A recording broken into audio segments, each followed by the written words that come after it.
বা দেশে আসবেন, তার দেশে আসার পথে বড় বাধা কি? সেনাবাহিনী, তার দলের অন্তকলহ, নাকি তিনি কৌশল করে আসছেন না, নাকি তিনি জামাতকে ভয় পাচ্ছেন? এটা এখন আবার সামনে নতুন করে আসছে।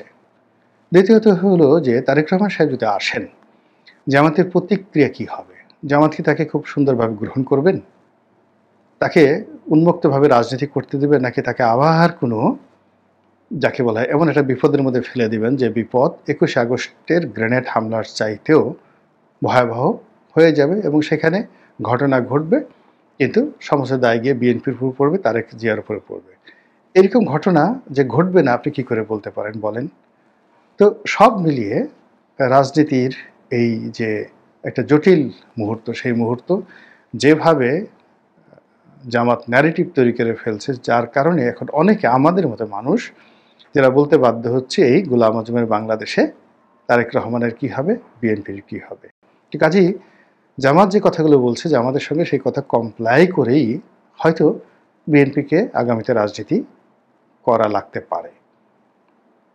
এই যে এখন এই জিনিসটা যত অসম্ভব মনে হচ্ছে, ৩ মাস পরে আপনি দেখেন পরিস্থিতি কোথায় চলে যায়। দ্বিতীয়ত, এগুলো নিত্য নতুন তথ্য বের হয়ে আসছে। নাহিদ ইসলাম, যিনি এনসিপির নেতা এবং প্রধান, তিনি অতি সম্প্রতি যে তথ্যটি একটি হাটে হাড়ি ভাঙা তথ্য, তিনি যে আন্তর্জাতিক ট্রাইব্যুনাল যেখানে শেখ হাসিনার বিচার হচ্ছে সেখানে তিনি দিয়েছেন এবং সেখানে তিনি বলেছেন যে শেখ হাসিনার পতন হয়েছে ৫ তারিখে, আর ৪ তারিখে তারা কথা বলেছেন ডক্টর মোহাম্মদ ইউনূসের সঙ্গে এবং সেখানে ডক্টর মোহাম্মদ ইউনূস মোটামুটি তাকে তারা প্রস্তাব দিয়েছেন যে আপনি হবেন সরকারের প্রধান। দেখুন, তখনও শেখ হাসিনা ক্ষমতায় এবং ৪ তারিখ পর্যন্ত বাংলাদেশের কোনো একটা মানুষ স্বপ্নেও কল্পনা করতে পারেনি, এমনকি ৫ তারিখ দুপুর পর্যন্ত কেউ কল্পনা করতে পারেনি সরকার চলে যাচ্ছে, শেখ হাসিনা চলে যাচ্ছে, নতুন কেউ আসছে। কিন্তু ৪ তারিখে তারা কিন্তু তাদের সিদ্ধান্ত জানিয়ে দিয়েছেন ডক্টর মোহাম্মদ ইউনূসকে যে sir, you are the next prime minister. ভালো কথা। এখন জামাতের যারা নেতৃবৃন্দ রয়েছেন, শিবিরে যারা নেতৃবৃন্দ রয়েছেন, তারা বলার চেষ্টা করছে যে এনসিপির যারা নেতৃবৃন্দ তাদের অনেকেই জামাতের প্রক্সি লিডার হিসেবে সম্মুখ সারিতে থেকে যে কাজ করেছেন, মূলত পিছন থেকে কলকাঠি নেড়েছে জামাত।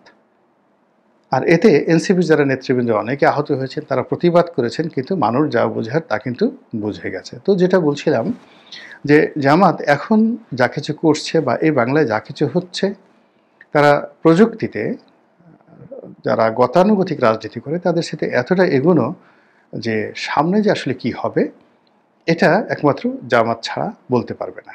তো এই যে গোলাম আজমের যে বাংলাদেশ, সেই বাংলাদেশ থেকে তারা তো ইতিমধ্যেই মুক্তিযুদ্ধের ফেরিওয়ালা হিসেবে পরিচিত। শেখ হাসিনা এবং তার দলবল যারা রয়েছেন তাদেরকে তাড়িয়ে দিয়েছেন। এখন বাংলাদেশে যে বিএনপি আছে, তো সেই বিএনপি কি রাজনীতি করতে পারবেন?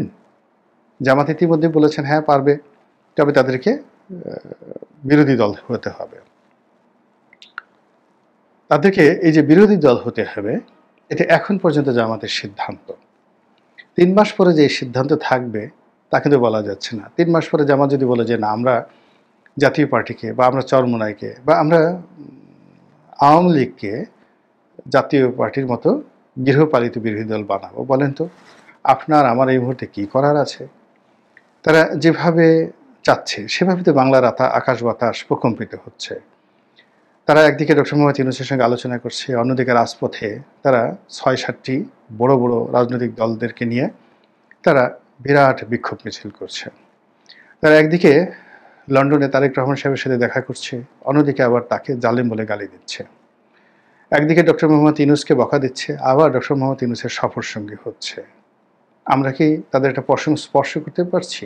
কিংবা আপনি হিংসে করুন বা যা ইচ্ছে তাই মনে করুন, বাস্তবতা হলো বাংলাদেশে এই মুহূর্তে রাজনীতির ভেতরে এবং বাহিরে, রাষ্ট্রযন্ত্রের ভেতরে এবং বাহিরে যেভাবে জামায়াতে ইসলামী বাংলাদেশ গিজ গিজ গিজ গিজ করছে, তাদের প্রভাব এবং প্রতিপত্তি, এটা বাংলাদেশে যেভাবে বিদ্যুতের লাইন টেকনাফ থেকে তেঁতুলিয়া পর্যন্ত সঞ্চালিত হয়েছে এবং সেই বিদ্যুৎ লাইনে নেপাল থেকে বিদ্যুৎ আসছে, ভারতের ঝাড়খণ্ড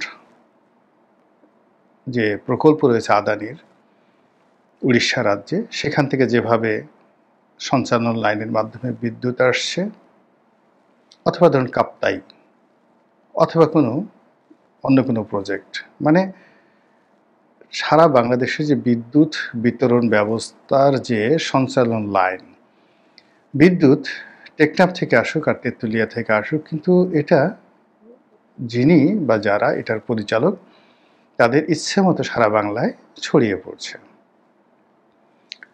তো বাংলাদেশে যেভাবে বিদ্যুতের লাইনের গতি আছে, আলো আছে, সঞ্চালন রয়েছে, তেমনি যে রাজনৈতিক দলটি এই মুহূর্তে বাংলাদেশে আছে জামায়াতে ইসলামী, তাদের যে সঞ্চালন লাইন এত স্ট্রং, ঢাকা থেকে কোনো একটি হুকুম দেয়া হলে অজপাড়াগাঁয়ে উইদিন 1 সেকেন্ডের মধ্যে সেটা পৌঁছে যায় এবং উইদিন 10 সেকেন্ডের মধ্যে সেটার কার্যক্রম শুরু হয়ে যায়। তো এইভাবে তারা যে দক্ষতা অর্জন করেছে, সেই দক্ষতা বাংলাদেশের প্রতিদ্বন্দ্বী জামাতের যারা প্রতিদ্বন্দ্বী রাজনৈতিক দল এখনও সেই প্রযুক্তির ধারের কাছে যাওয়া তো দূরের কথা, এমন একটা প্রযুক্তি যে থাকতে পারে, সেই প্রযুক্তি দিয়ে যে প্রতিপক্ষকে দমন করা যেতে পারে, সেই প্রযুক্তির উপর নির্ভর করে যে একটা নেটওয়ার্ক গঠন করা যায়, প্রযুক্তির উপর নির্ভর করে একটা ফাইন্যান্সিয়াল সিস্টেম গঠন করা যায়, প্রযুক্তির সঙ্গে যে ডাটাবেস রয়েছে সেই ডাটাবেজের উপর নির্ভর করে রাজনীতির হিসাব নিকাশ পাল্টে দেওয়া যায়, এটা আওয়ামী লীগ বিএনপির মতো প্রচলিত যারা রাজনৈতিক দল তারা এখনও কল্পনাও করতে পারছে না। এই দুটো দল তারা মিছিল, মিটিং, পোস্টার, ব্যানার, হুন্ডা, গুন্ডা, দখল, চাঁদাবাজি থেকে শুরু করে প্রভাব প্রতিপত্তি বিস্তার এবং নমিনেশন বাণিজ্য পাওয়া, কাউকে বঞ্চিত করা এবং ভোটের মাঠে জয়লাভ করার জন্য সেই গত 100 বছর ধরে যেভাবে ভোট হয়ে আসছে, 2025 সন চলছে, 1925 সনে, 1921 সনে এই পাক ভারতে যেভাবে নির্বাচন হয়েছে, বিএনপি এবং আওয়ামী লীগ তাদের যে নির্বাচনী ভাবনা, সেই নির্বাচনী ভাবনায় সেই জমানাতেই রয়ে গেছে। ফলে তারা কেউ শহীদ জিয়ার আদর্শ আর কেউ বঙ্গবন্ধুর আদর্শ ধারণ করলেও মূলত তাদের চিন্তা চেতনা 100 বছরের পুরনো। আবার